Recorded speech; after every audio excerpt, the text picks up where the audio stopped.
美元對日元再創超過6年新高，升到107水平。分析估計日元仍然有下跌空間。美國經濟復甦，市場估計有可能提早加息，帶動美元向上。美匯指數升到14個月以嚟高位。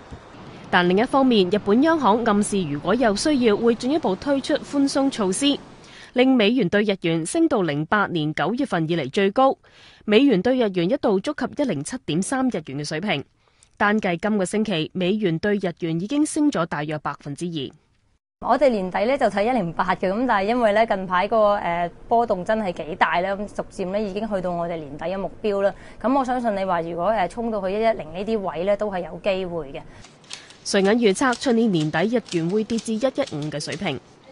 日元低水，除咗去日本旅行買日本貨有着數之外，日本地產代理指弱日元加上奧運概念同賭場效應，最近都多咗香港人到日本買樓。未跌之前1個月其實都係10單以內嘅成交嘅，上個月嚟講都有80-90宗成交左右，或者有啲客人就係之前都仲考慮緊嘅，仲未真係決定到，咁我見到有平到咯，佢都會快啲搣到個 decision 去決定到買。咁如果佢哋做咗呢種按揭嘅話，咁就呢一次佢還少咗錢。喺日本置業，除咗匯率同樓價之外，同時都要留意所收租金亦都係日元。如果日元貶值，租金相對亦都會縮水。另外，隔山買牛亦都要考慮管理同稅務嘅支出。無線電視記者范巧如報導。